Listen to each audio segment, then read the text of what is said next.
தமிழ்நாட்டு தண்ணி பிரச்சனை பத்தி காலையில 11 மணிக்கு வீடியோ போடுறேன்னு சொல்லியிருந்தேன். மன்னிச்சிருங்க, என்னால வீடியோ போட முடியல. ஏற்கனவே சொல்லியிருக்கிறது ஆந்திரா, கேரளா, கர்நாடகா இது வந்து தக்கான பீடபூமின்னு சொல்லுவாங்க. கேரளாவில கர்நாடகாவில மழை பெஞ்சதுன்னா ஒரு பக்கம் அரபிக்கடலை நோக்கி ஓடும், மறுபக்கம் தமிழ்நாடு வழியா வங்காள விரிகுடா பக்கமா ஓடும். அப்படி வரும்போது தான் அந்த தண்ணி வேஸ்டா கடல்ல போய் கலக்குதுன்னு பண்டைய நாட்டு சோழர்கள்லாம் தனியா கால்வாயின்னு ஆரம்பிச்சாங்க. அதுக்கப்புறம் நிறைய சேமிக்கிறதுக்கு அங்கங்க குளமும் வெட்டி வச்சிருந்தாங்க. இப்போ நம்ம அந்த மாதிரி குளம் வெட்ட முடியுமானா அந்த அளவுக்கு சாத்தியம் இல்லை. ஏன்னா அங்கங்க அவங்க பட்டா போட்டு வச்சுட்டாங்க. ஒரு மலையை மட்டும் இல்ல, ஒரு மண்ணை கூட அள்ள முடியாது. இப்போ உடனே ஸ்டே போட்டு இல்லாத வலிக்கு ஆக்கிடுவாங்க. அதனால நம்ம புதுசா தண்ணியை சேமிக்கணும்னா அது கஷ்டம் தான். எங்கேயும் ஏரி வாக்கியெல்லாம் அமைக்க முடியாது, எங்கேயும் குளம் குட்டையெல்லாம் வெட்ட முடியாது. கர்நாடகத்துல நமக்கு அளந்துதான் தண்ணி கொடுக்குறாங்க. மழை காலத்துல மட்டும்தான் நமக்கு மழை பெய்யும். இந்த சந்தர்ப்பத்தை பயன்படுத்திக்கிட்டு தான் நம்ம தண்ணி சேமிக்கணும். எப்படி சேமிக்கிறது அதுதான் பிரச்சனையே. அதுக்கான வழி ரொம்ப ஈஸியா இருக்கு. ஆனா எல்லாரும் ஏத்துக்குவாங்களா என்னன்னு தெரியல. ஆனா இது வந்து 100ல 500% சாத்தியம். ஆற பாத்தீங்கன்னா அப்பப்ப தூர்வார வருவாங்க. அவங்க என்ன பண்ணுவாங்கன்னா பெரும்பாலும் மட்டம் பண்ணிட்டு போயிடுவாங்க. ஆத்துல மணல் இருக்கும், கீழே தோண்டி பாத்தீங்கன்னா களிமண் தான் இருக்கும். இந்த களிமண் காலங்காலமா தண்ணி போறதுனால உருவாகுனது. இந்த களிமண் ரொம்ப அழுத்தமான களிமண். தண்ணி இருந்தா அவ்வளவு சீக்கிரமா உச்சி கீழே போயிடாது. நிறைய தண்ணியை தக்க வைக்கிறதுக்கான ஒரு களிமண்.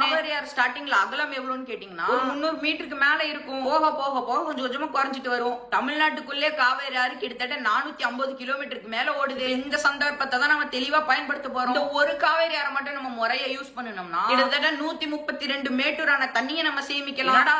இப்படி சொல்ற 132 அப்படிதானே யோசிக்கிறீங்க? ஒரு மேட்டூர் தண்ணியை சேமிக்க வழி இல்ல, இதுல 132 மேட்டூர் அணையா? ஆமாங்க, காவிரி ஆறுல மட்டுமே இவ்வளவு சேமிக்கலாம். தமிழ்நாடு ஃபுல்லா எத்தனை ஆறு வருதுன்னு பாருங்க. எத்தனாயிரம் லிட்டர் நம்ம சேமிக்கலாம். காவிரி ஆறுல சேமிக்கிற தண்ணி மட்டுமே ஒட்டுமொத்த இந்தியாவுக்கே கொடுக்கலாம். அது எப்படின்னு கேட்டா அகலம் 20 மீட்டர், நீளம் 50 மீட்டர், ஆழம் 5 மீட்டர். தொட்டிய ஸ்கொயரா வெட்டும் போது ஆத்து ஓடு பாதையில 2 பக்கம் கொஞ்சம் இப்படி இருக்கணும். அப்படி அந்த தொட்டியை வெட்டணும்னா ஒரு தொட்டியில 50 லட்சம் லிட்டர் தண்ணியை சேமிக்கலாம். இப்ப நம்ம இந்த குழிய காவிரி ஆட்டுக்குள்ளதாங்க வெட்ட போறோம். யாரு வந்து கேட்க முடியும்? ஒரு கிலோமீட்டருக்கு 10 குழி வெட்டலாம். 50 மீட்டர் இடைவெளி வெட்டி குழி வெட்டலாம். அப்படி பார்த்தா அரை கிலோமீட்டருக்கு தான் குழியே வரும். பாக்கி 1/2 கிலோமீட்டருக்கு தரிசா வரும். அப்ப காவிரி ஆறு கிட்டத்தட்ட 460 கிலோமீட்டருக்கு மேல ஓடுது. கடைசியில குறுவலா இருக்குங்கிறதுனால 60 கிலோமீட்டர் ஒதுக்கிடும். பாக்கி 400 கிலோமீட்டர்ல நம்ம குழி வெட்டுவோம். அப்படி பார்த்தா 4000 குழி நம்ம வெட்டலாம். ஒவ்வொரு குழிக்கும் 50 லட்சம் லிட்டர் தண்ணி சேமிச்சோம்னா 2000 கோடி லிட்டர் தண்ணி சேமிக்கலாம். அதாவது 20 பில்லியன் லிட்டர் தண்ணி சேமிக்கலாம்.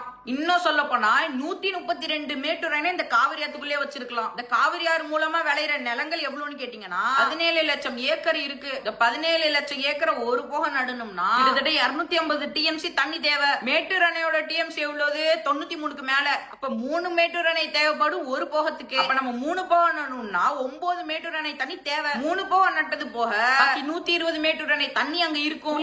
ஆல்ரெடி தண்ணி தேங்கி இருக்கிறதுனால சீக்கிரம் ஆத்துல உள்ள தண்ணி வத்தாது. நார்மலா தண்ணி நிக்காம ஓடி